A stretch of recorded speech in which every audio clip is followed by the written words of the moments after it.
네, 오늘 어버이 주일로 우리 청년부가 식당 봉사를 맡아서 어제 이제 아침 9시부터 아침 8시에 와서 우리 목자들도 재료 손질도 하고 하면서 어제도 수고 많이 하셨고, 또 오늘은 배식이랑 음식 만들고 또 이렇게 설거지까지 하시면서 너무 고생 많으셨는데 어떻게 컨디션 좀 괜찮으신가요? 네, 오늘 말씀을 통해서 또 예배를 통해서 하나님께서 새 힘을 허락해 주실 줄 믿습니다. 우리 먼저는 우리 예배의 주인이신 하나님께 감사하는 마음으로, 또 우리 서로 수고했다는 격려의 박수로 우리 영광 하나님께 올려드리겠습니다. 정말 수고 많으셨습니다. 네, 이제 저희 디렉터님께서 걱정을 진짜 많이 하셨거든요. 이제 큰 임무를 맡았는데 과연 얼마나 섬길 수 있을까 했는데, 정말 어제도 오늘도 넘치도록 우리 청년들이 많이 수고해 주셔가지고 부족함 없이 잘 섬길 수 있었던 것 같습니다. 또 우리 청년들에게도 우리가 매주 먹는 식사가 그냥 이렇게 쉽게 되는 게 아니라 어른들이 매주 우리를 위해서 이렇게 해주시는구나 또 배우는 시간이 되었을 것 같은데요. 오늘 또 예배를 통해서 하나님께서 우리에게 은혜 주시고 또 채워주실 줄 믿습니다. 우리 오늘은 지난주에 이어서 갈등 해결이라는 주제로 같이 말씀을 나누려고 하는데요. 지난주에는 이제 예수님께서 비유로 들려주셨던 말씀, 돌아온 아들의 비유를 통해서 어떻게 우리가 신앙적인 갈등을 해결할 수 있는지 말씀을 나눴었는데, 내가 믿음이 약해진 것 같고 좀 떠나 있는 것 같을 때 우리가 기억해야 할 것은 하나님 아버지의 마음이다 라고 말씀을 나눴었습니다. 어떻게 한 주간 동안 좀 하나님 아버지의 마음을 조금 더 기억하면서 보내셨나요? 네, 아멘. 오늘도 우리 하나님께서 우리 가운데 함께 하시며 말씀을 통해서 저와 여러분에게 은혜와 평강을 채워주실 줄 믿습니다. 오늘은 베드로전서 3장의 말씀으로 갈등 해결 두 번째 주제를 나누는데, 말씀의 제목을 지지 말고 이기자라고 정했습니다. 우리 제목을 한번 같이 읽어보실까요? 시작! 지지 말고 이기자. 네, 지지 않고 이기는 저와 여러분이 되기를 소망하는데요. 좀 이상하죠? 우리가 그동안 이제 들었던 성경적 가치에서는 이기는 게 아니라 져야 할 것 같은데 지지 말고 이기자라고 했으니까요. 오늘 이제 말씀을 이렇게 들으시면서 왜 무엇에 지지 말고 무엇에 이겨야 하는지 우리가 함께 은혜를 나누기를 원합니다. 우리가 어떤 말씀을 이제 읽고 묵상할 때 그냥 그 내용만 보고도 그 안에서 은혜를 받기도 하고 또 그 안에서 깨닫게 되는 것들이 있지만, 그 서신이 쓰여진 배경, 그 서신이 쓰여졌던 그 역사적 사건, 이런 것들을 보게 되면은 이 의미가 더 깊이 깨달아지는 경우들이 있습니다. 다시 말해서 오늘 말씀이 이제 베드로 전서이니까 이 베드로 전서가 누가 썼는지, 그리고 누구에게 썼는지, 어떤 상황 가운데 썼는지 그 의미를 보면은 오늘 이 말씀의 의미를 더 잘 발견할 수 있다는 것입니다. 그래서 베드로전서는 누가 누구에게 쓴 편지인지 베드로전서 처음에 1장 1절 2절 보면은 나와 있거든요. 우리 한번 같이 보실까요? 읽어보겠습니다. 시작! 예수 그리스도의 사도 베드로는 비두니아에 흩어진 나그네 곧 하나님 아버지의 미리 아심을 따라 순종함과 예수 그리스도의 핏부림을 얻기 위하여 택하심을 받은 자들에게 편지하노니 은혜와 평강이 너희에게 더욱 많을지어다. 아멘. 1절 다시 보여주시면 이 편지는 누가 썼대요? 네, 베드로. 처음에 있죠. 예수 그리스도의 사도 베드로는, 그러니까 예수님의 12제자 중에 베드로가 지금 이 편지를 쓰고 있는 거고요. 그러면 누구에게 쓰고 있대요? 흩어진 나그네, 여기 지역들에 흩어진 나그네. 2절에 그래서 그 사람들이 누구인지 더 구체적으로 나와 있는데요. 2절입니다. 네. 쭉 보면은 택하심을 받은 자들, 그리스도의 핏부림을 얻기 위하여 택하심을 받은 자들, 즉 믿는 자들, 예수 그리스도를 믿고 예수 그리스도를 따르는 자들, 당시에 이 베드로가 살던 당시에 예수님을 믿는 사람들한테, 근데 흩어져 있어요. 여러 지역에. 그 사람들에게 지금 이 편지를 쓰고 있는 것입니다. 그리고 마지막에 축복하기를 은혜와 평강이 너희에게 더욱 많을지어다, 이렇게 축복하고 있는데요. 성경 이제 서신서들을 보면은 처음 시작할 때 은혜와 평강이 너희에게 있을지어다, 이렇게 축복하는 경우가 많아요. 그래서 저도 이제 설교를 시작할 때 항상 저와 여러분에게 하나님의 은혜와 평강이 가득하기를 축복합니다 하면서 시작을 하는데요. 그 어떤 축복보다도 하나님의 은혜와 평강, 그것이 우리 삶 가운데 있는 것이 가장 큰 축복인 줄 믿습니다. 여하튼 이제 다시 본론으로 돌아와서 사도 베드로가 흩어진 성도들, 흩어진 믿는 자들에게 지금 이 편지를 쓰고 있습니다. 그러면은 베드로 사도가 어떤 상황 가운데 이 편지를 쓰고 있을까요? 단지 그냥 안부 인사를 전하기 위해서, 너희들 잘 지내고 있느냐, 이런 인사를 묻기 위해서 쓴 편지는 아닙니다. 어떤 사건이 있어서 이 편지를 통해서 하고 싶은 말이 있기 때문에 이 편지를 지금 쓰고 있는 것입니다. 베드로가 이 서신을 기록한 것이 AD 64년이라고 하는데요. 그 해에 로마에 아주 큰 사건이 있었습니다. 바로 로마 대화재 사건입니다. 네로 황제가 재임하고 있는 시절에 로마에 큰 화재가 발생했습니다. 화재는 시내의 상당 부분을 파괴시켰고, 그로 인해서 많은 사람들이 사망하고 또 대규모의 재산 피해가 발생했습니다. 불바다가 된 로마 도심은 잿더미로 변했습니다.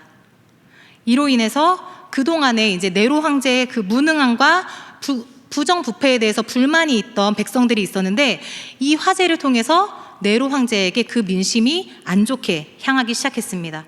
네로 황제를 향한 그 분노에 불을 붙이는 사건이 되었습니다. 네로 황제의 지위가 흔들리기 시작했습니다.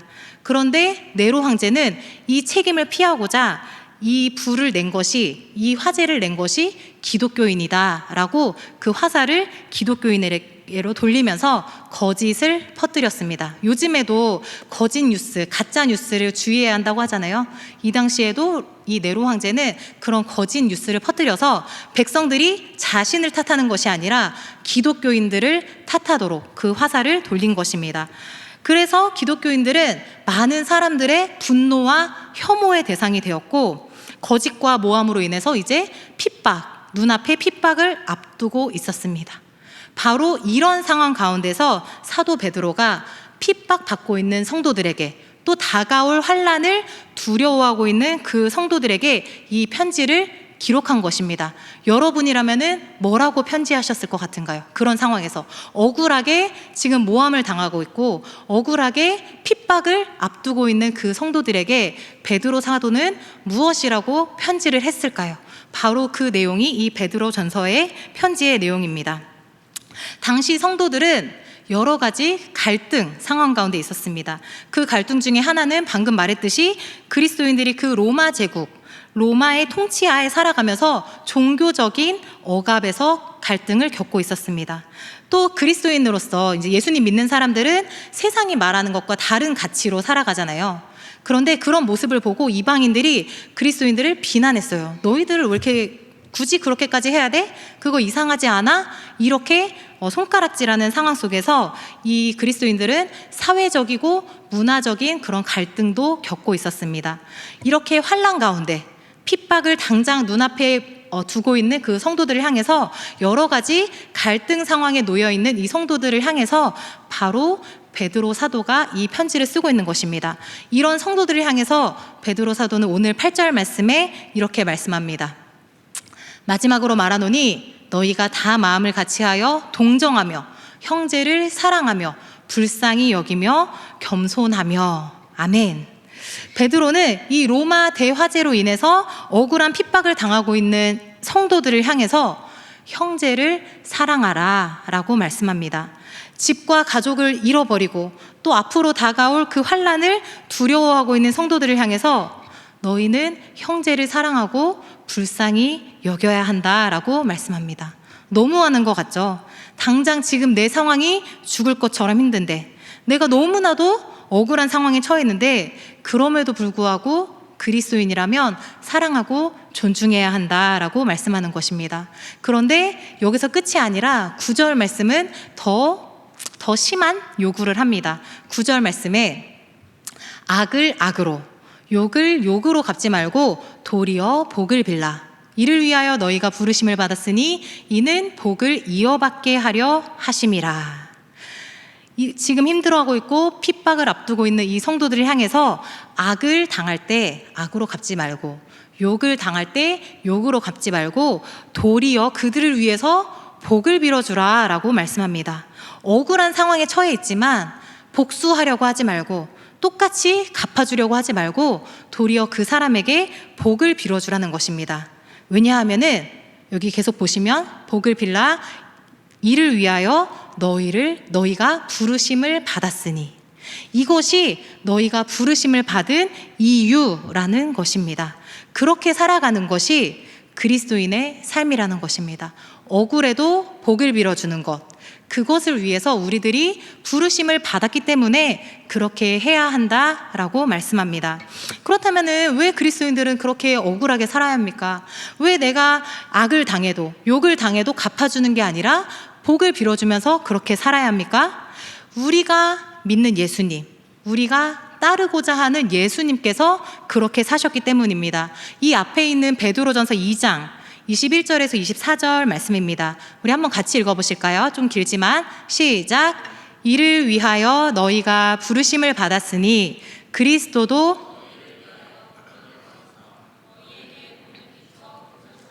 따라오게 하려 하셨느니라. 그는 죄를 범하지 아니하시고 그 입에 거짓도 없으시며 욕을 당하시되 맞대어 욕하지 아니하시고 고난을 당하시되 위협하지 아니하시고 오직 이에게 부탁하시며 친히 나무에 달려 그 몸으로 우리 죄를 담당하셨으니 이는 우리로 죄에 대하여 죽고 의에 대하여 살게 하려 하심이라. 그가 채찍에 맞음으로 너희는 나음을 얻었나니. 아멘. 예수님께서 그렇게 사셨기 때문이라는 것입니다. 21절 다시 보실까요? 네, 여기도 다시 한번 말하죠. 이를 위하여 너희가 부르심을 받았다. 너희가 부르심을 받은 이유가 이것이다. 그리스도가 너희를 위하여 고난을 받아서 여러분에게 본을 끼치지 않았느냐. 그 자취를 그리고 이제는 따라와야 한다라고 말씀하고 있습니다. 그러면서 22절 이하에 예수님은 어떤 분이세요? 죄를 범하지도 않으셨고 그 입에 거짓도 없으시고 어떤 작은 죄도 없으신 분이신데 23절에 억울하게 욕을 당하셨어요. 잘못한 게 없는데. 근데 맞대어 욕하지 않으셨어요. 억울하게 고난을 당하셨지만 그 사람들을 위협하지 않으셨어요. 예수님이 어떤 분이세요? 예수님은 병든 자를 낫게 하시고 그 오병이어로 수많은 사람들을 먹이는 기적을 행하실 수 있고 죽은 자도 살리실 수 있는 분이에요. 만약에 내가 억울하게 고난을 당할 때 어떤 능력으로든 그 사람을 위협하실 수 있는, 충분히 그럴 능력이 있으신 분이세요. 그런데 그렇게 하지 않으셨습니다. 어떻게 하셨습니까?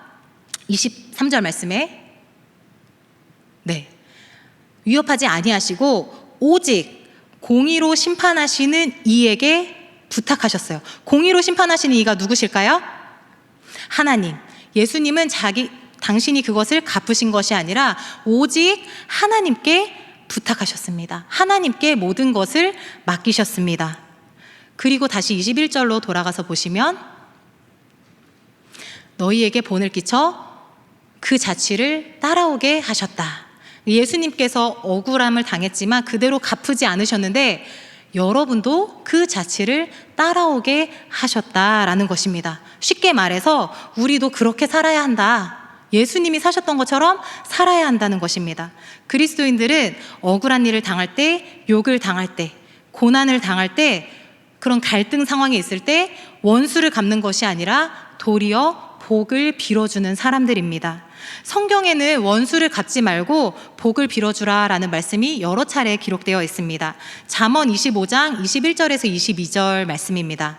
같이 읽어보실까요? 시작. 내 원수가 배고파하거든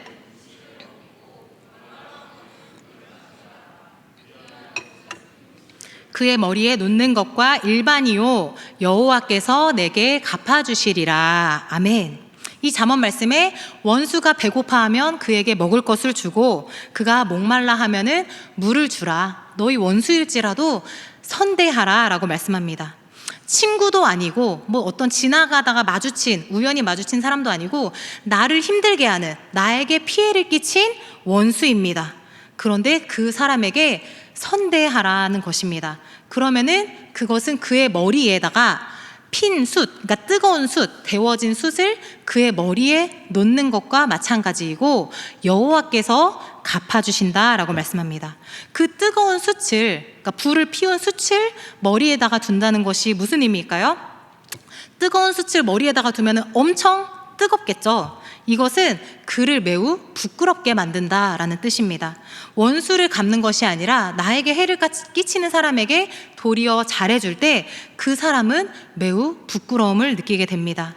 내가 원수를 갚고 뭔가 복수를 하면은 속이 시원할 것 같지만 그 원수 갚는 과정 가운데 나 또한 망가지게 되고 또 설령 그 복수에 성공했다고 해도 그 끝에는 허무함만 남습니다. 그러면 나의 억울함은 도대체 어떻게 해야 되느냐? 나는 지금 이렇게 억울한데 어떻게 해야 되느냐 물으실 텐데요. 나의 억울함은 하나님께서 갚아주신다는 것입니다. 로마서에도 이와 비슷한 말씀이 있습니다. 로마서 12장 20절 말씀입니다. 같이 읽어보실까요? 시작. 내 원수가 줄이거든 먹이고 목마르거든 마시게 하라. 그리함으로 내가 숯불을 그 머리에 쌓아놓으리라. 아까 잠언 말씀이랑 똑같죠. 또 원수가 배고파하면 먹을 것을 주고 목말라 하면 물을 줘라. 그렇게 하면은 그 원수의 머리에다가 숯불을 쌓아놓는 것이다. 아까랑 똑같은 말씀인데요. 원수에게 선대하는 것은 그를 부끄럽게 하고 그 사람을 돌아보게 하고 자신을 반성하게 합니다. 진정한 보복은 원수를 갚는 것, 악을 악으로 안 갚음하는 것이 아니라 선을 행하는 것이 진정한 보복입니다. 그러면 선으로 내가 악을 갚으면 그 사람에게 굴복하는 것 같고 지는 것 같지만 그렇지 않습니다. 지금 로마서 12장 20절을 읽었는데 이 다음 구절 21절에 이렇게 말씀합니다. 같이 읽어보실까요? 시작. 악에게 지지 말고 선으로 악을 이기라. 원수에게 선대하는 것, 나에게 피해를 끼친 사람에게 도리어 복을 빌어주는 것은 지는 것이 아니고 선으로 악을 이기는 것입니다. 상대방에게 복수심을 불태운다면 내 마음에 막 복수로 가득하다, 안 갚음하고 싶은 그런 분노로 가득하다면 내가 악에게 지는 것이지만 그를 용서하고 사랑으로 선대하는 것은 선으로 악을 이기는 행위입니다. 그래서 오늘 말씀의 제목이 지지 말고 이기자입니다.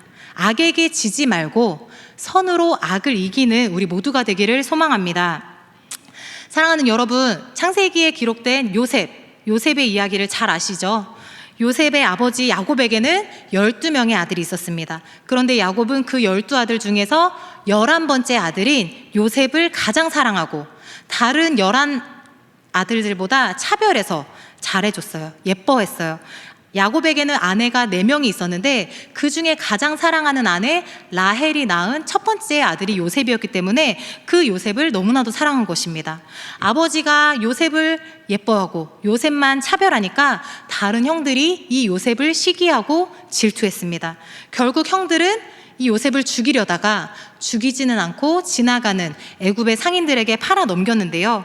이후로 이 요셉의 삶이 굉장히 어려웠어요. 애굽의 종으로 팔려가서 아버지에게 가장 사랑받았던 그 아들에서 그 지위를 잃어버리고 애굽의 종으로 팔려가서 보디발이라는 친위 대장의 집에서 종살이를 했습니다. 그리고 그 집에서도 억울하게 모함을 받아서 감옥에 갇히게 되었습니다.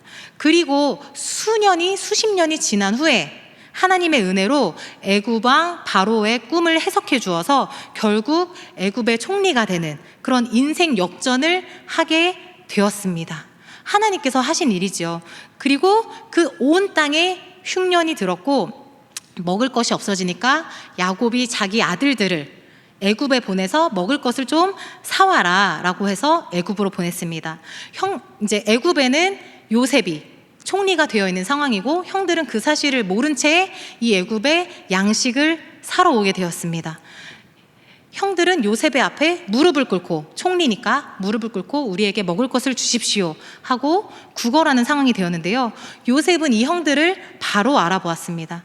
여차저차 이제 일들 후에 요셉과 형제들이 서로 마주하게 되었습니다.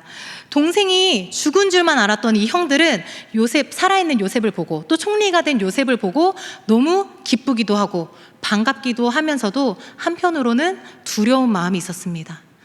우리가 예전에 팔아넘겼던 그 과거, 요셉에게 상처 주었던, 요셉을 미워했던 그 마음. 이제는 그 높은 자리에 앉은 요셉이 마음만 먹으면은 형들에게 복수하는 것은 식은 죽 먹기였습니다. 그래도 지금 아직은 아버지가 살아 계시니까 그래 아버지를 봐서라도 요셉이 우리에게 잘해주지만 이제 아버지 야곱마저 죽게 되자 형들은 더 두려워하게 됐어요. 요셉이 우리에게 복수하면 어떡하지? 요셉이 우리에게 안 갚으면 어떡하지? 두려운 마음이 가득했습니다. 그래서 형들이 꾀를 냅니다. 창세기 50장 15절 말씀에 이제 요셉의 형제들이 그들의 아버지가 죽은 거예요. 죽었음을 보고 말하되 서로 얘기하는 거예요. 요셉이 혹시 우리를 미워해서 우리가 그에게 행한 모든 악을 다 갚으면 어떡하지? 서로 이야기하고 있는 것입니다. 우리가 그에게 행한 모든 악을 갚지는 않을까? 이제 아버지도 안 계셔서 요셉이 뭐 거칠 것도 없는데 이렇게 생각한 것입니다. 그래서 형들이 꾀를 내서 요셉에게 사람을 보내서 말을 전합니다. 16에서 17절 말씀에 요셉에게 말을 전하여 이르되 당신의 아버지가 돌아가시기 전에 우리에게 명령하여 이르시기를 너희는 이같이 요셉에게 이르라. 그러니까 나중에 내가 없을 때 요셉에게 이렇게 말해라. 너 형들이 내게 악을 행하였을지라도 이제 바라건대 그들의 허물과 죄를 용서하라 하셨나니 당신 아버지의 하나님의 종들인 우리 죄를 이제 용서하소서 하매. 그러니까 형들이 말을 지어낸 거예요. 진짜로 야곱이 이런 말을 했던 게 아니라 요셉이 자기들에게 복수할까봐 아버지가 하지도 않은 말을 이렇게 전하면서 사실 아버지가 살아계실 때 우리를 용서하라고 하셨다. 우리 제발 용서해달라 라고 지금 전하고 있는 것입니다. 그런데 요셉은 이렇게 대답합니다. 20절에서 21절 말씀입니다. 우리 한번 같이 읽어보실까요? 시작. 당신들은 나를 해하려 하였으나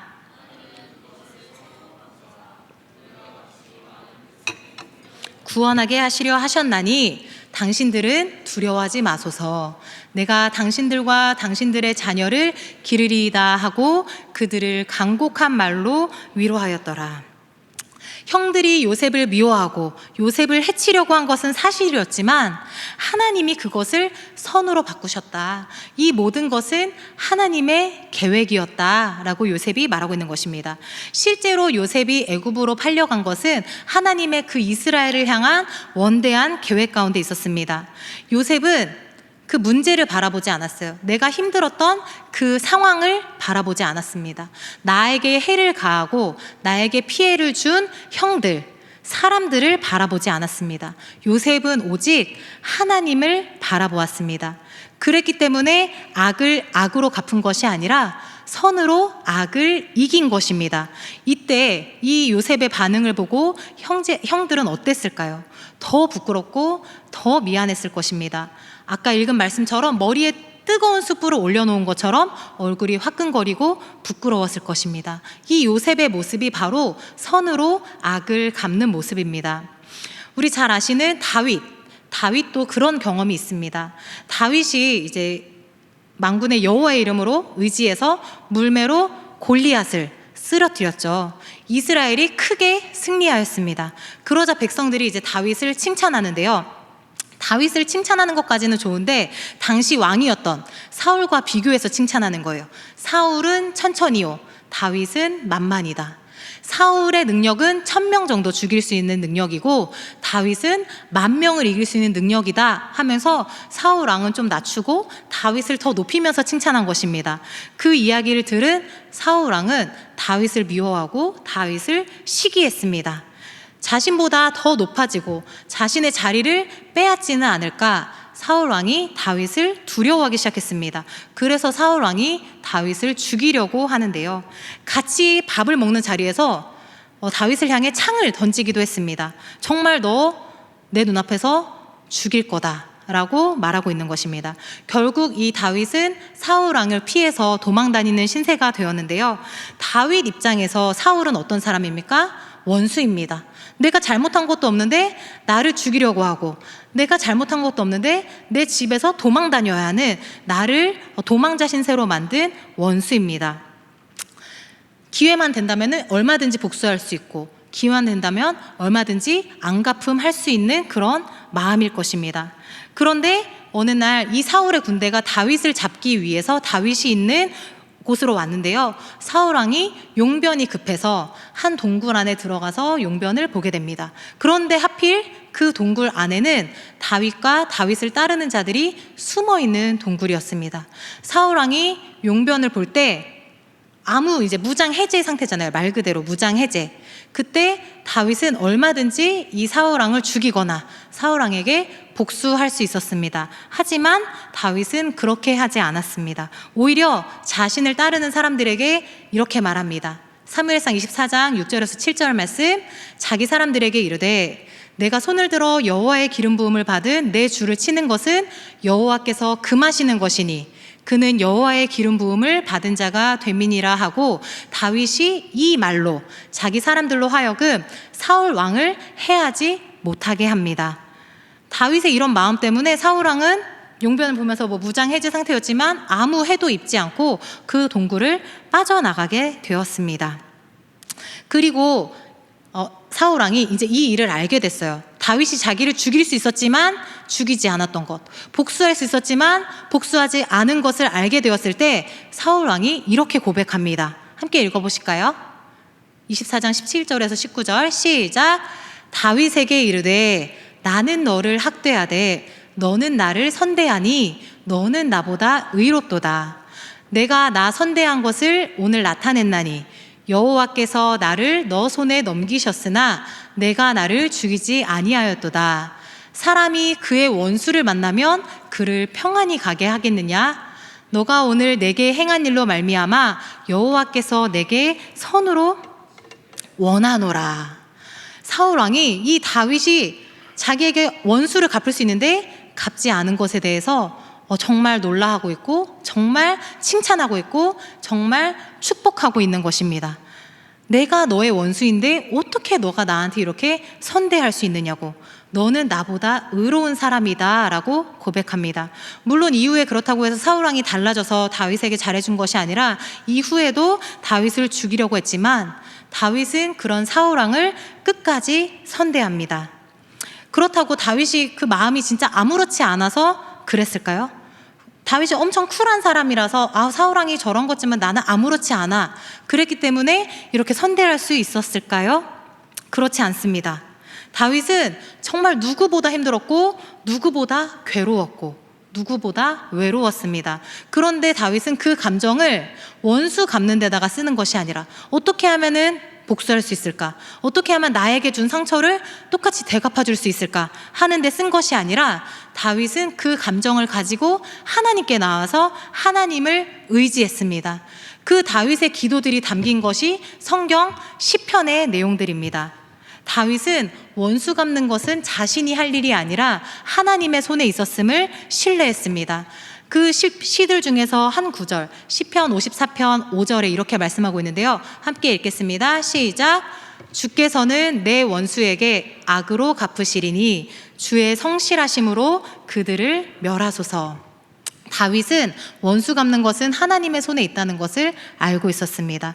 그래서 나는 너무 힘들고 너무 괴롭지만 그거를 복수하는 데 쓰는 것이 아니라 하나님께 나와서 기도하면서 하나님께 호소하고 하나님을 의지했습니다. 그리고 결국 다윗은 선으로 악을 이겼습니다. 자신을 죽이려는 그 사울 왕을 선대함으로써 그 사람을 부끄럽게 했고, 원수는 하나님이 갚아주셔서 사울 왕은 전쟁터에서 죽임을 당했고 다윗은 이스라엘의 두 번째 왕이 되었습니다. 마태복음 10장 12절에서 13절에 이렇게 말씀합니다. 또 그 집에 들어가면서 평안하기를 빌라. 그 집이 이에 합당하면 너희 빈 평안이 거기 임할 것이요 만일 합당하지 아니하면 그 평안이 너희에게 돌아올 것이니라. 무슨 말씀이에요? 어디를 가든지 누구를 만나든지 그 사람에게 축복해 주라는 거예요. 그 나의 원수일지라도 내 마음에 들지 않는 사람일지라도 축복해 줘라. 만약에 그 사람이 그 축복을 받을 만한 사람이면 그 빈 평안이 그 사람에게 있지만, 그 사람이 축복을 받을 만한 사람이 아니면 그 평안이 너희에게 돌아올 것이다. 저는 이 말씀을 굉장히 되게 좋은 말씀이다 라고 생각을 하게 되었었어요. 제가 예전에 이제 조금 억울한 상황을 당했을 때 옛날 일인데, 네, 옛날 이제 남자친구를 만날 때 그 남자친구 오래 이제 교제한 적이 있었는데, 그 남자친구가 다른 자매랑 좀 이렇게 연락을 한 거예요. 근데 제가 느끼기에는 약간, 뭐지? 이 둘이 서로 좋아하는 것 같은 그런 감정 교류가 있는 것처럼 느껴져서 너무 화가 났었어요. 그 친구도 제가 아는 친구였거든요. 그래서 막 너무, 뭐지? 분명히 내가 여자친구인 거 아는데 어떻게 이렇게 둘이 연락을 할 수가 있지? 이러면서 좀 되게 화나는 마음, 미운 마음도 있는데, 또 그 친구가 다른 친구에게 저에 대해서 안 좋은 얘기를 한 것까지 알게 됐어요. 그래서 내가 얘를 어떻게 해야 될까? 너무 막 화가 나고 너무 미운데 어떻게 해야 할까? 할 때 정말 이 말씀이 생각이 나는 거예요. 방금 읽은 마태복음 말씀. 그래, 그 친구를 위해서 평안을 빌어주자. 걔가 그걸 받을 만한 사람이면 그 평안이 걔에게 갈 것이고, 하나님 보시기에도 걔가 그것을 받을 만한 사람이 아니면 나에게 축복이 오겠지 하면서 정말 너무 억울하고 너무 화가 났지만 그렇게 기도를 했어요. 근데 뭐 그 이후에는 어떻게 됐는지는 중요하지 않지만 그 마음에, 제 마음에 평안을 주시더라고요. 그 미워하는 마음, 분노하는 마음, 그 친구에 대해서 어떻게 할 수 없는 그 마음을 내 마음 가운데 하나님께서 평안함을 주시는 것들을 경험했습니다. 그래서 어떤 화나는 상황이 있을 때, 억울한 상황이 있을 때, 갈등의 마음이 있을 때 정말 그 사람을 위해서 기도해 주는 것이 결국에는 나를 위한 것이구나, 이것을 깨닫게 되는 시간이었는데요. 우리 청년 여러분들도 이 말씀을 기억하시면서 내가 억울한 일이 있고, 뭐 요셉처럼 다윗처럼 우리가 그렇게 심한 일을 겪지는 않잖아요. 그런 사람들도 하나님께 기도하면서 하나님께 매달렸는데, 우리들도 삶에서 좀 갈등의 상황, 어려운 상황들을 겪을 때 하나님께 나와서 기도하는 여러분이 되었으면 좋겠습니다. 오늘 본문 베드로전서 3장 12절에 이렇게 마무리하면서 끝납니다. 주의 눈은 의인을 향하시고 그의 귀는 의인의 간구에 기울이시되 주의 얼굴은 악행하는 자들을 대하시느니라 하였느니라. 이 말씀 보시면 하나님의 눈이 의인을 향하셔서 의인을 보고 계시고, 하나님의 귀는 의인의 간구에 귀를 기울이셔서 그 기도를 들어주신다는 것입니다. 그런데 오늘 말씀의 맥락에서 볼 때 의인이 누구입니까? 악을 악으로 갚지 않고 욕을 욕으로 갚지 않고 도리어 복을 빌어주는 사람, 어떤 상황이든지 선대하고 화평하게 하는 사람이 바로 의인입니다. 그리고 주님의 눈과 귀는 이런 의인, 선대하는 그 의인을 향하십니다. 여기 말씀에서 주의 눈은 보호하심을 뜻합니다. 우리가 하나님께서 우리를 눈동자처럼 지키시고 보호하신다라는 말을 많이 하는데요. 하나님의 눈이라는 것은 그 의인을 보호하시고 지키시고 인도하신다는 것입니다. 그리고 주님의 귀는 의인의 기도를 들으시고 응답하십니다. 우리의 작은 시름도 들으시고 세밀하게 응답하십니다. 반면에 악행하는 자들에게는 주의 얼굴을 대하신다고 하였는데요. 주님의 얼굴을 대하는 게 더 좋은 거 아닌가요? 라고 생각할 수 있는데, 성경에서, 구약에서 특히 주님의 얼굴을 보는 것은 죽음을 뜻합니다. 출애굽기 33장 20절에 또 이르시되 너가 내 얼굴을 보지 못하리니 나를 보고 살 자가 없음이니라. 하나님의 얼굴이 악인을 향한다는 것은 주의 얼굴을 보고 살 자가 없다는 것처럼 어려움을 겪는다라는 것이겠죠. 다시 말해서 악을 행하는 자들에게는 죽음이 기다리고 있습니다. 하나님께서 악을 행하는 자들에게 보응하시고 하나님께서 원수를 갚아주십니다. 우리가 여러 가지 갈등 상황이 있을 때 되갚아주지 않고 이해하고 양보하면 내가 지는 것 같고 내가 나만 손해보는 것 같지만, 도리어 우리가 선을 행할 때 그 사람을 부끄럽게 하고 모든 것을 아시는 하나님께서 원수는 갚아주시고 우리 마음에는 말할 수 없는 평안함을 주실 것입니다. 악을 악으로 갚음으로써 악에게 지지 마시고 선으로 악을 이기는 성숙한 그리스도인들이 되기를 소망합니다. 이제 말씀을 마치려고 합니다. 우리 반주팀 나와주시고요. 우리 한번 앞에 문장을 같이 읽어보실까요? 시작. 악으로 선을 갚는 것은 사탄의 모습이고 선으로 선을 갚는 것은 사람의 모습이며 선으로 악을 갚는 것은 주님의 모습입니다. 네. 누가 나한테 선대해 줬는데 이걸 내가 반대로 악하게 갚는다면 이건 사탄 정말 나쁜 일이겠죠. 근데 나에게 잘해주는 사람, 선을 행하는 사람에게 선으로 갚아주는 거는 그냥 사람이라면 누구든지 하는 것입니다. 그런데 나에게 악을 행하는 자에게 선으로 갚는 것은 우리 주님의 말씀이고 주님의 모습입니다. 이렇게 갈등이 있을 때 악으로 갚지 말고 선으로 악을 갚는 참된 그리스도인, 저와 여러분이 되기를 소망합니다. 요셉처럼, 다윗처럼, 그보다도 우리 예수님처럼 선을 행함으로써 악한 자들을 부끄럽게 할 수 있는 우리 비전마을 공동체가 되기를 소망합니다. 우리의 삶은 하나님이 지키시고 하나님이 보호하시고 하나님이 인도해 주실 것입니다. 우리 함께 찬양하겠습니다.